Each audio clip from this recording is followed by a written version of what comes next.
There are a lot of really excellent channels on YouTube with people that have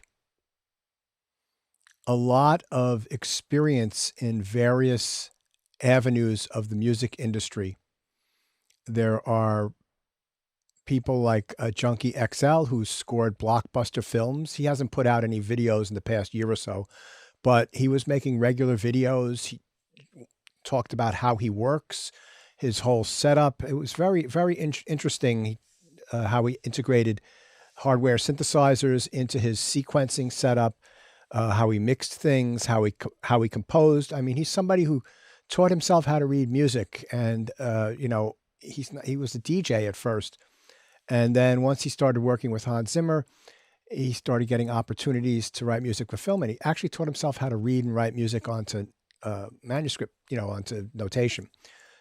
And he does a really interesting music for pretty big blockbuster, epic kinds of films. And then you have people like there are all sorts of people who are really good engineers that put out in a channel, that have channels that give you mixing and recording tips. And there's all sorts of people. And it's interesting that you have people who are incredibly talented in one area, and then they start to opine about other areas that's not in their lane, even if they're like a good instrumentalist. So there's this one guy, I'm going to leave everybody anonymous because I don't want to rag on the person. His channel is fantastic. And I've actually learned stuff on his channel that I teach when we do live instruments recording stereo. There were a few questions I had about how to adjust phasing issues after the fact. And I watched a few of his videos and I learned a tremendous amount. And he's a very nice person. He's very, he interacts with his listeners, his viewers. And he was interviewing somebody else who's a pretty good film composer. And this person who's got this, one channel also plays an instrument pretty well. So you could tell that they studied it, and they started asking about music theory and, do you need to know any music theory? And I'll relate this back to what we're doing. But sort of the one guy who was being interviewed said he had a master's degree and he'd studied, so he knew stuff. And I've heard him talk before about the importance of knowing how to read music. And, for those of you that are not music majors here, you don't have to be able to be like a Pat Rebolo sight reader. Pat Rebolo was a famous New York City studio musician in the 70s and 80s, and he was famous for being able to sight read anything. Or Mike Lang was just passed away in the last couple of years, legendary Hollywood pianist who played on probably hundreds and hundreds of film scores, and like incredible sight reader. You don't have to be like that, but you should be able to look at a piece of music and be able to look at a pitch and know where that pitch is on a keyboard. And you should know basic rhythms. You should know whole notes, half notes, quarter notes, eighth notes, 16th notes, triplets, what a tied note is. You should know what rests are. That's not like, that's something that can be done in a few months of work.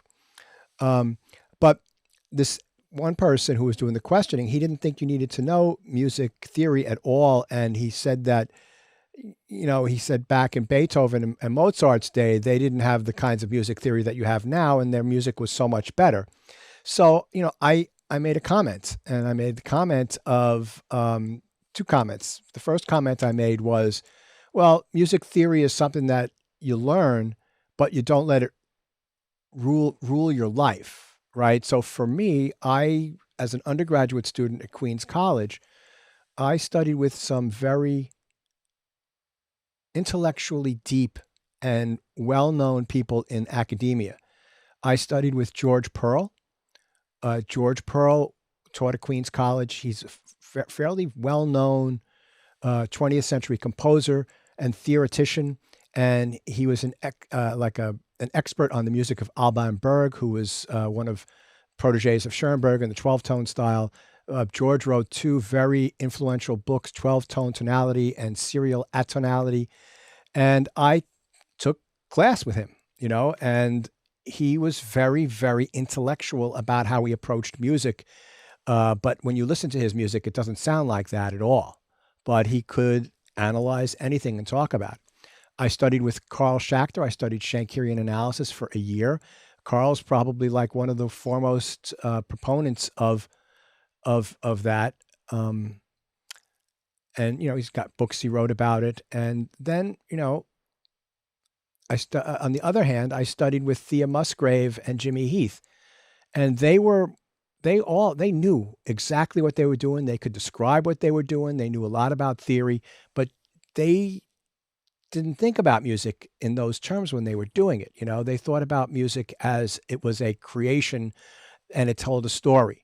And, Professor Musgrave, one of our classes, she played us, she brought in a couple of scores, and one score was a piece by Milton Babbitt where every detail of the piece was executed and planned with painstaking detail, and everything related to 12. It was 12 tones. So for those of you that don't know, there are 12 pitches between an octave, and there was a way of organizing music that was developed by Arnold Schoenberg where you would not play any pitch over until all the other ones had been played, and they called that a tone row. And there's all sorts of stuff you can do with a tone row. You can break it into 4 groups of 3 notes, and you can create what they call trichords, which are similar to triads. And there's different ways of structuring a tone row. And then what Babbitt did was that he took all of that principle to the nth degree. Like, I don't know how he did it, but his orchestrations were planned out based on these principles. His rhythmic concept was based on these principles, and all this stuff. And you looked at this music, and I don't know how anybody could have rehearsed it and played it, right? And so you listen to it, and it had a certain sound.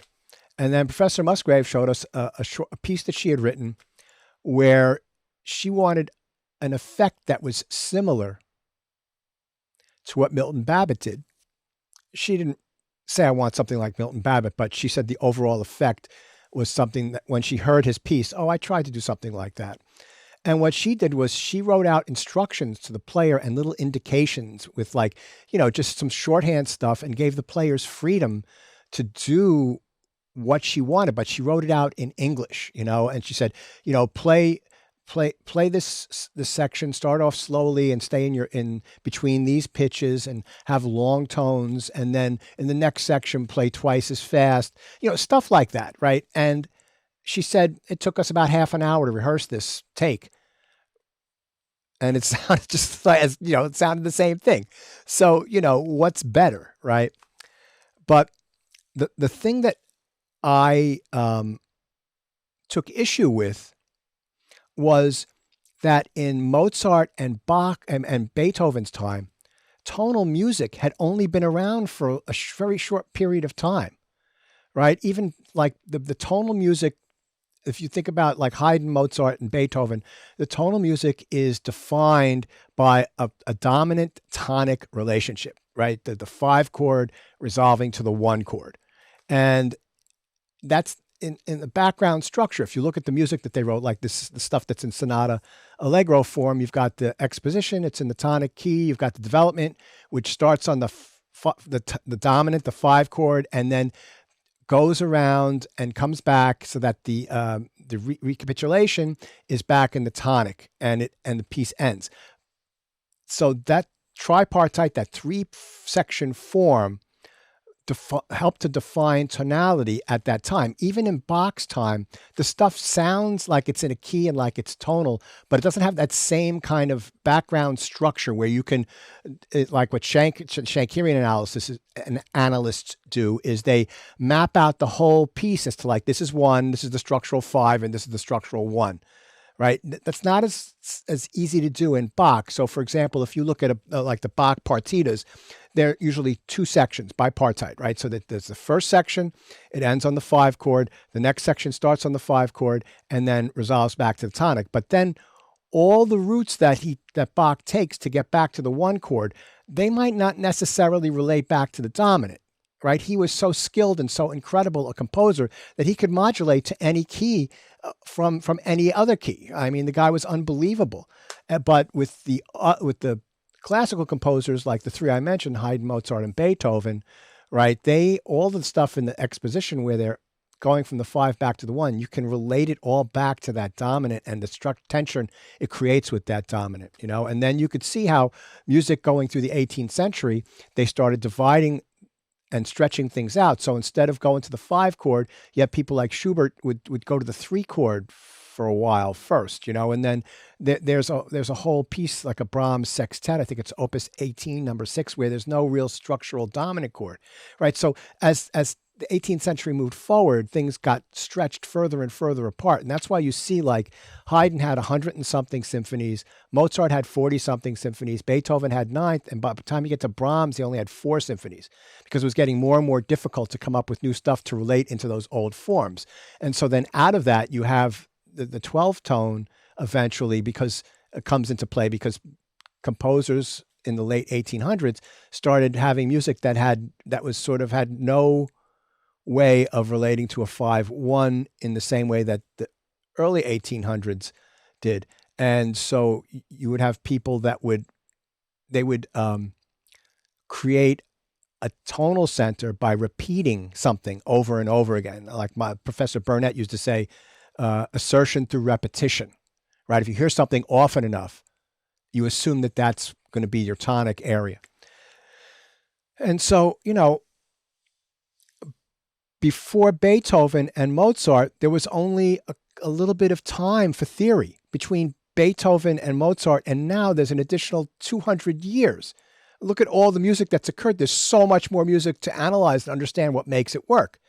So, you know, I don't think that theory should rule what you do, but you need to have an understanding of the music that you're creating on a deeper level than, oh, this just sounds good. Right? You need to have something because that's not how a story is structured, right? A good story engages you. And there are steps that good authors, good storytellers take that bring you in, you know, and there's form, there's structure, and there's tension and release, and there's like fake endings that move on to something else, you know, surprises and all that stuff. All that stuff should be in music. And I would venture to say that if you listen to there's a lot of great music being made now. There's a lot of great pop music being made now. It's just that you're not hearing it on the regular radio because the regular radio is owned by 3 or 4 corporations, and they got suits programming stuff, trying to tell you what you like, you know. But when you listen to that stuff, a lot of it is based on the 4 chords, 6, 4, 5, 1. You know, and it's produced by the same 4 or 5 producers, Max Martin and a bunch of others. And the music tends to sound the same. It's got this incredible sheen. It's got this polish to it and all this stuff. And it's got all these technological things.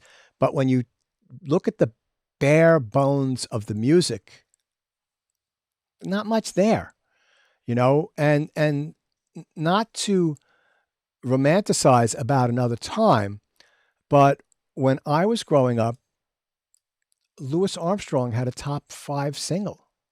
Louis Armstrong, you know, you had instrumental songs that were big hits. Vince Guaraldi with "Cast Your Fate to the Wind" was a big hit. Guy's a jazz composer. You had like, let's say, even if we take the Beatles, right? They started out playing 3-chord rock and roll, and then once they got in the studio, their music grew. And their music grew in large part because their producer, George Martin, was a classically trained musician. He went to music school. He knew all about theory. He knew all about orchestration. He knew all about forms. And there would be 2 things. I've seen him talk about this. I've read about it. You know, they were very curious, the Beatles. And so they'd ask questions, and he would answer the questions and sort of steer them in a direction. And then he'd make suggestions to them, you know, like when albums started becoming a thing, right? 35 to 40 minutes of music. that freed up a lot of stuff. And so George said, why don't you start thinking in larger scale where you can have themes that return, stuff that like, right, that's theory. When you think about that stuff, if you're going to play a piece of music, you need to know what it is you're playing. So for example, if I talk about, again, classical music, if you're going to play a Bach fugue, right, you have to know what what a fugue subject is, what a counter subject is, and you have to know when the exposition starts and when the counter subject comes in the last voice on the 5 chord, and how you get from point 1 to point B, how you structure your playing on the piano so that the melody, that the subject is always audible no matter how dense the music is. And so if you don't understand that, that's all part of theory, right? All that stuff, understanding that music, being able to look at a piece of music and analyze what the salient features are and bring that out in your performance. And when you're writing music, even if you're writing a popular song, right? If you're writing a popular song, well, there's structures that people use, and those structures unfold in a certain way. And you can take advantage of that if you understand those structures. Now, that being said, I think that, well, let's put it this way. If you are a musician in India, traditionally studying Indian classical music, and you are a tabla player, like the great Zakir Hussain, you spend years studying the music without touching the tabla. You learn to sing all the rhythms. Then you spend time learning how to tune the tabla. Then you start spending time learning how to make all the sounds. Then you start learning the rhythms, so that you spend like 5, 6, 7 years before you start playing the tabla. And you've got this incredibly disciplined approach to learning the music. And what that does is it gives you an incredible foundation from which you can then venture off with freedom. If you're a jazz musician and you go to a gig, I've said this before, you guys have heard me say this, and you haven't learned how to play a blues in E flat and the leader calls it out, you're not prepared. But if you've spent time learning how to play tunes in all keys, playing blues in all keys, you learn how to play in the key of music. That's learning all that stuff is theoretical, right? Well, the 1 chord goes to the 5 chord, and the 4 chord, right? What are the substitutions? What other things can I do? How can I get from the 1 chord to the 4 chord? What is the structure of a 12-bar blues and the structural points? Where do they come? And how do my improvisations get me from point A to point B? And how do I approach the turnaround to get back to the top of the progression to let the people know that this is a structure here? All of these things are part of theory. And you internalize them so well that when you play, you're playing in the key of music, right? It's the same thing with learning how to work with the techniques that we're working on, right? To learn, I sometimes, I am very specific. I actually tell you in your feedback videos what to do. I'm not doing that for my own health. I'm doing that because I've been where you are, and there was nobody there to help me through these things. In the 1980s and 90s, when I was learning this, there was really no internet. There was no YouTube. There was nothing, right? And scuffling and making the same mistakes over and over again, and figuring out, why can't I hear that? Why can't I get this stupid thing to work that's programmed in hexadecimal? It's like a sampler instrument that has a screen with a letter and a number, and you're supposed to program everything by moving around with that. I could never figure that out. There was no one to help, and I've been teaching this stuff long enough now, in addition to doing it long enough now, that I've seen the same mistakes being made by students over and over again, right? And so, and it's not the student's fault. I have had some unbelievable students, and those of you that have had classes with me before, what you were able to produce at the beginning and end of the semester compared to the beginning of the semester is like a night and day. So last semester, a lot of students that are taking this class took digital recording and composition 2, and the class started, and we went through like the material for the class, and then I wanted them to create a film and score the film, right? And they all went out with their phones. They captured video and still shots around Queens, around Manhattan. We talked about how to aim a camera correctly, how to capture something using the rule of thirds, how to create like multiple shot pictures of the same shot so that you have time to edit later. And I taught them, what I did was I had them export a click track at a certain tempo out of Pro Tools into the video editing software, and then they'd have a click track to edit their video to. And then when they brought it back into Pro Tools, they could line up the scene changes with music much more easily. And so I was very strict with them until they started writing music. And then everything made it a lot. Doing all that strict stuff at the beginning, the discipline and the fundamentals made the music that they wrote come out like incredibly well. And there were many of the students did projects that just really were unbelievably good, considering where they started at the beginning of the semester. It was like kind of mind blowing to me.